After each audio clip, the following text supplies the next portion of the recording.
My sheep hear my voice, says the Lord. I know them, and they follow me.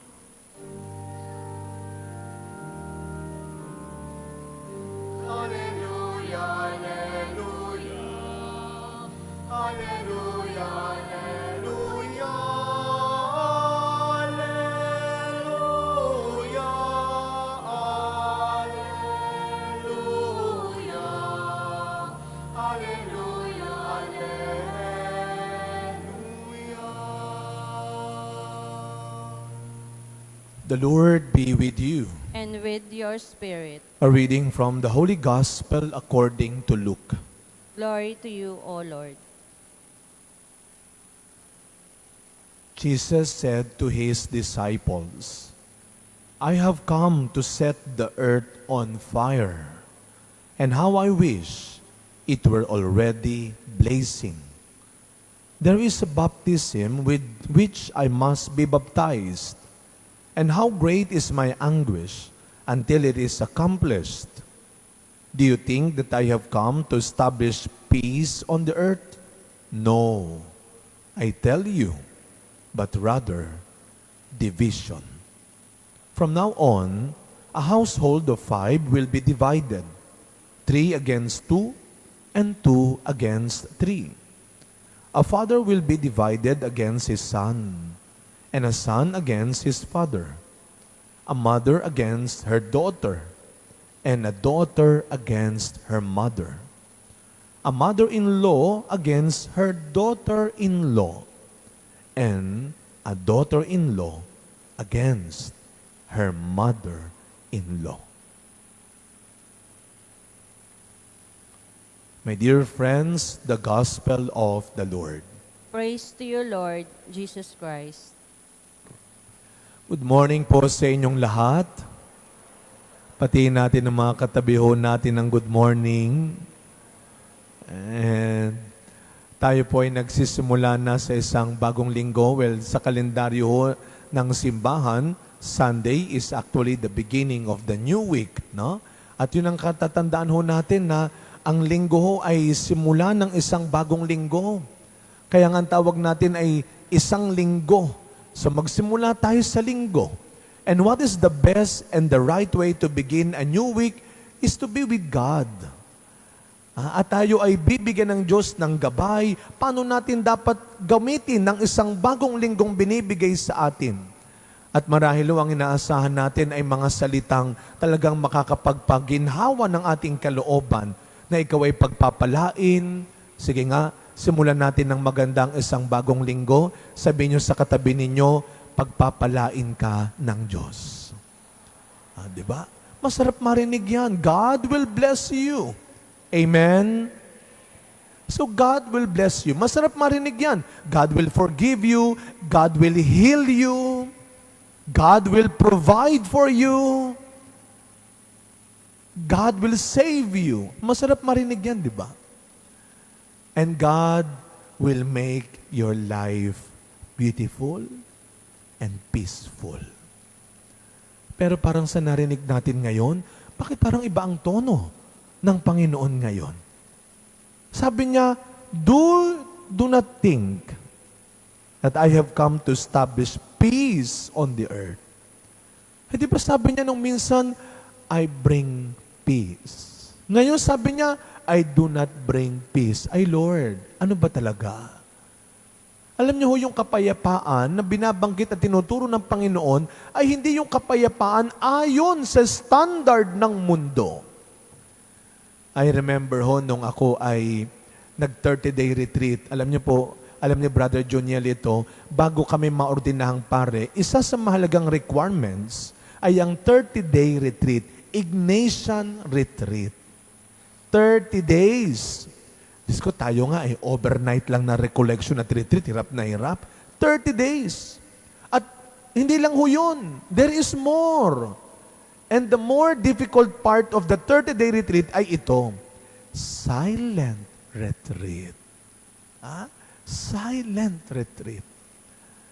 So ako ngayon ay dumaten kami.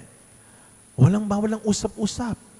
Kahit kumakain, naglalakad, Bawal mag-usap, 30 days. O imagine niyo ako, no, itong daldal kong ito, 30 days. Diyos ko, hirap na hirap, para ako nasa purgatorio talaga. So ngayon, isang araw, tinawag ako nung aming retreat master. Sabi niya, Hans, punta ka sa chapel, mag-usap tayo. Kinausap ako. Sabi niya, nasa second week na kami, gusto mo bang umuwi na? Oh, hindi po, Father. Kasi pag pinauwi ka, uulitin mo yung 30 days. Sabi niya, alam mo, maingay ka. Sabi ko, Father, hindi po ako nagsasalita. Maingay ka. Hindi nga po ako nagsasalita, Father. Maingay ka. Pauuwiin kita. Pag nakikita kita, pag naglalakad ka, kumakain kayo, pag nakakasalubong mo sila, nakikita kita eh. Sabi ko, hindi po ako nagsasalita. Pero nakikita kita. Ang ginagawa mo ganito. Maingay ka. You know, since then, I learned a different meaning of the word silence or peace.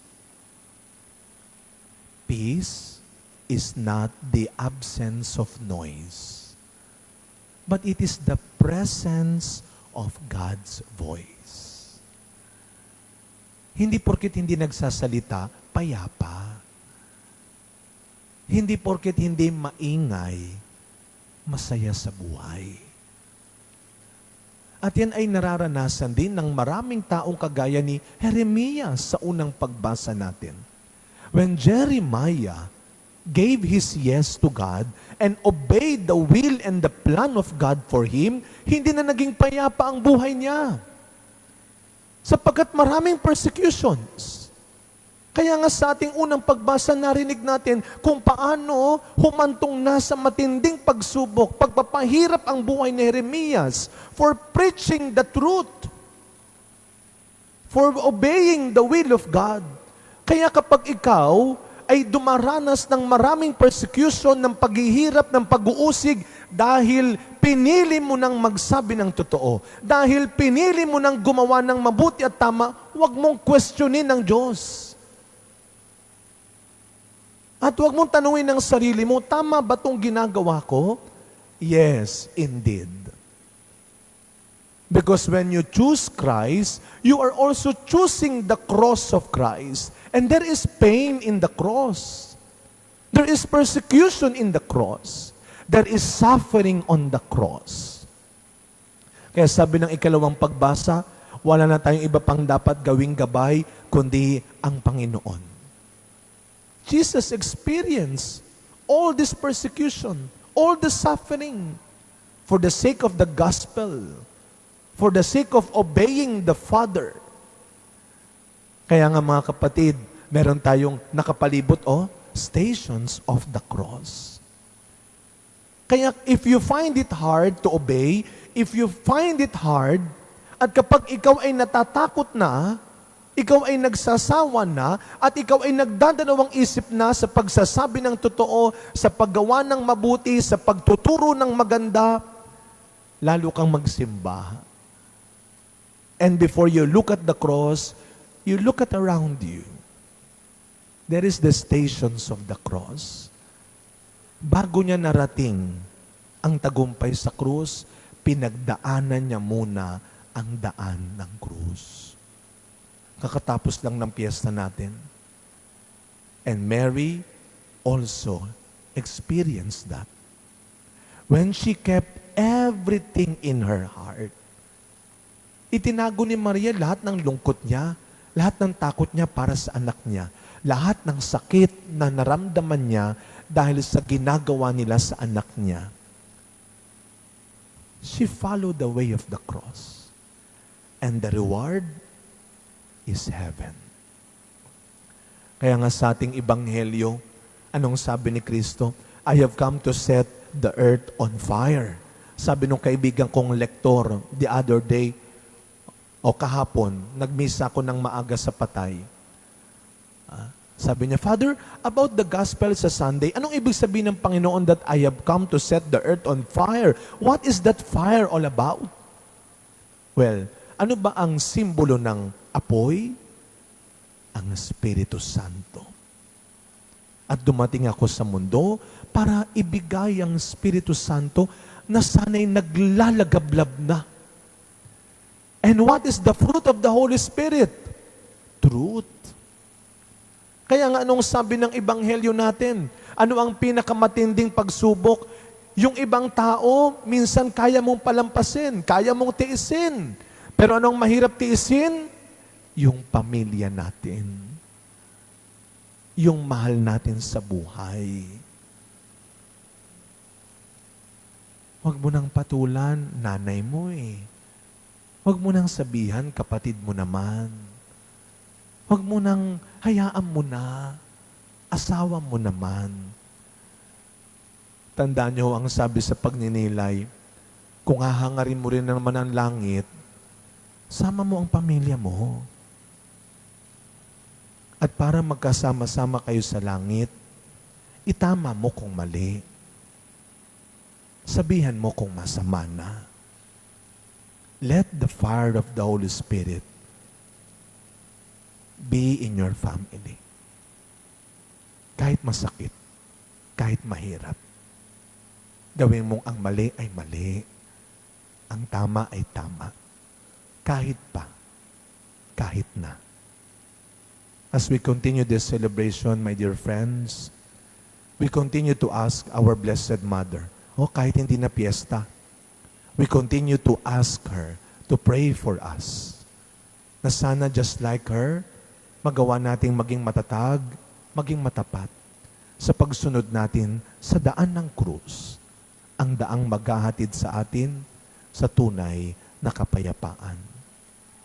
Peace is not the absence of noise, but the presence of God's voice. Amen.